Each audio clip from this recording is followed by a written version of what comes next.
కార్తీక మాసం కార్తీక పురాణం కార్తీక పురాణం 1వ భాగం ప్రథమాధ్యాయము శ్లోకం వాగీసాద్యాస్సు మనస్సః సర్వార్థనాముపక్రమే యన్నాత్వా కృతకృత్యాస్సు తం నమామి గజాననం. శ్లోకము వశిష్ఠేన విధేయః కథితం బ్రూహిణో మునే సోతుకా మావయం త్వత్తః కార్తీక వ్రతముత్తమం. కార్తీక మాసం విశేషం. ఒకరోజు నైమిషారణ్యంలో శౌనకాది మహామునులు కలిసి గురుతుల్యులైన సూత మహర్షితో ఇలా కోరారు: ఓ మహాత్మా, మీ ద్వారా ఎన్నో పురాణేతిహాసాలను వేదాంగాల రహస్యాలను గ్రహించాము. కార్తీక మాసం మహాత్మ్యాన్ని కూడా వివరించండి. ఆ మాసం పవిత్రత, కార్తీక పురాణ ఫలితాలను కూడా వివరించండి అని కోరారు. శౌనకాది మహామునుల కోరికను మన్నించిన సూత మహర్షి ఇలా అంటున్నాడు: ఓ పునిపుంగవులారా, ఒకప్పుడు ఇదే కోరికను త్రిలోక సంచారి అయిన నారద మహాముని బ్రహ్మదేవుని కోరాడు. అప్పుడు బ్రహ్మదేవుడు అతనికి ఈ పురాణ విశేషాలను వివరించారు. అదే సమయంలో లక్ష్మీదేవికి శ్రీ మహావిష్ణువు, పార్వతీదేవికి పరమశివుడు ఈ పురాణాన్ని వివరించారు. అలాంటి పరమ పవిత్రమైన పురాణాన్ని మీకు వివరిస్తాను. ఈ కథను వినడం వల్ల మానవులకు ధర్మార్థాలు ప్రాప్తిస్తాయి. ఈ పురాణ గాథను విన్నంతనే ఇహలోకంలో పరలోకంలో సకల ఐశ్వర్యాలు పొందగలరు. కాబట్టి శ్రద్ధగా వినండి అని చెప్పసాగాడు. పూర్వం ఒకరోజు పార్వతీ పరమేశ్వరులు ఆకాశ మార్గంలో విహరిస్తుండగా పార్వతీదేవి పరమశివుడితో, ప్రాణేశ్వర, సకల ఐశ్వర్యాలను కలగజేసి మానవులంతా కులమత తారతమ్యం లేకుండా, వర్ణ భేదాలు లేకుండా ఆచరించే వ్రతమేదైనా ఉంటే వివరించండి అని కోరింది. అంతటా పరమశివుడు ఆమె వైపు చిరునవ్వుతో చూసి ఇలా చెబుతున్నాడు: దేవి, నీవు అడిగే వ్రతమొక్కటి ఉంది. అది స్కంద పురాణంలో ఉపపురాణంగా విరాజిల్లుతోంది. దానిని వశిష్ఠ మహాముని మిథిలాపురధీశుడైన జనక మహారాజుకు వివరించాడు.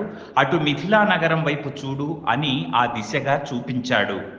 మిథిలా నగరంలో వశిష్ఠుడి రాకకు జనక మహారాజు హర్షం వ్యక్తం చేస్తూ అర్ఘ్యపాద్యాలతో సత్కరించాడు.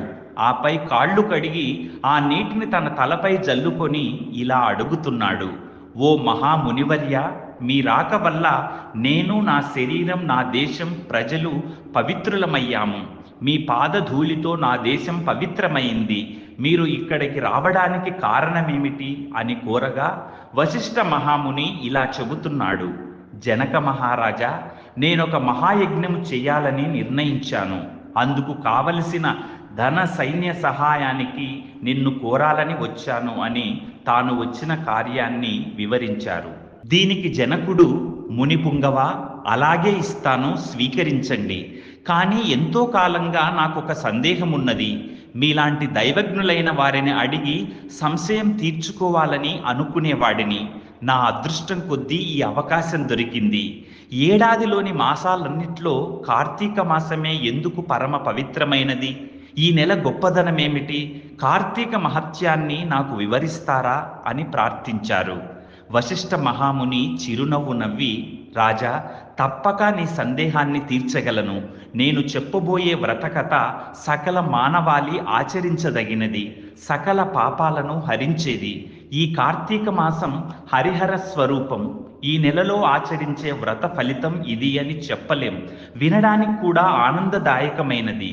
అంతేకాదు, ఈ కార్తీక మాస కథను విన్నవారు కూడా నరక బాధలు లేకుండా ఈ లోకంలోనూ పరలోకంలోనూ సౌఖ్యంగా ఉంటారు. నీలాంటి సర్వజ్ఞులు ఈ కథను గురించి అడిగి తెలుసుకోవడం శుభప్రదం. శ్రద్ధగా ఆలకించు అని చెప్పసాగాడు. కార్తీక వ్రత విధానం. ఓ జనక మహారాజా, ఎవరైనా, ఏ వయస్సు వారైనా, పేద ధనిక తరతమ తారతమ్యాలు లేకుండా కార్తీక మాస వ్రతం ఆచరించవచ్చు. సూర్య భగవానుడు తులారాశిలో ఉండగా వేకువజామున లేచి కాలకృత్యాలు తీర్చుకుని స్నానమాచరించి దాన ధర్మాలు, దేవతా పూజలు చేసినట్లయితే దానివల్ల అనన్యమైన పుణ్య ఫలితాన్ని పొందగలరు. కార్తీక మాసం ప్రారంభం నుంచి ఇలా చేస్తూ విష్ణు సహస్రనామార్చన, శివలింగార్చన ఆచరిస్తూ ఉండాలి. ముందుగా కార్తీక మాసానికి అధిదేవత అయిన దామోదరుడికి నమస్కారం చెయ్యాలి. ఓం దామోదర, నేను చేసే కార్తీక మాస వ్రతానికి ఎలాంటి ఆటంకం రానియక నన్ను కాపాడు అని ధ్యానించి ప్రారంభించాలి అని వివరించాడు. వ్రత విధానం గురించి చెబుతూ, ఓ రాజా, ఈ వ్రతాన్ని ఆచరించే రోజుల్లో సూర్యోదయానికి ముందే నిద్రలేచి కాలకృత్యాలు తీర్చుకొని నదికి పోయి స్నానం ఆచరించి గంగకు, శ్రీమన్నారాయణకి, పరమేశ్వరులకు, భైరవుడికి నమస్కరించి సంకల్పం చేసుకోవాలి. ఆ తరువాత నీటిలో మునిగి సూర్య భగవానునికి అర్ఘ్యపాదాలను సమర్పించి పితృదేవతలకు క్రమ ప్రకారం తర్పణం చెయ్యాలి. గట్టుపై 3 దోసిళ్ల నీళ్లు పోయాలి. ఈ కార్తీక మాసంలో పుణ్య నదులైన గంగా, గోదావరి, కృష్ణ, కావేరి, తుంగభద్ర, యమున తదితర నదుల్లో ఏ ఒక్క నదిలోనైనా స్నానం చేసినట్లయితే గొప్ప ఫలితం లభిస్తుంది. తడి బట్టలు వీడి మడి బట్టలు కట్టుకొని శ్రీ మహావిష్ణువుకు ఇష్టమైన పూలను తానే స్వయంగా కోసి తీసుకొచ్చి నిత్య ధూప దీప నైవేద్యాలతో భగవంతుణ్ణి పూజించాలి. గంధము తీసి భగవంతునికి సమర్పించి తాను బొట్టు పెట్టుకోవాలి. ఆ తర్వాత అతిథిని పూజించి వారికి ప్రసాదం పెట్టి తన ఇంటి వద్ద కానీ దేవాలయంలో కానీ రావి చెట్టు మొదట కానీ కూర్చొని కార్తీక పురాణం చదవాలి. ఆ సాయంకాలం సంధ్యావందనం చేసి విశాలయంలో కానీ విష్ణు ఆలయంలో కానీ తులసి కోట వద్ద కానీ దీపారాధన చేసి శక్తిని బట్టి నైవేద్యం తయారు చేసి స్వామికి నివేదించాలి. అందరికీ పంచి తాను భుజించాలి. తర్వాతి రోజు మృష్టాన్నంతో భూత తృప్తి చెయ్యాలి. ఈ విధంగా వ్రతం చేసిన మహిళలు, మగవారు గత జన్మలో చేసిన పాపాలు, ప్రస్తుత జన్మలో చేసిన పాపాలను పోగొట్టుకొని మోక్షాన్ని పొందుతారు.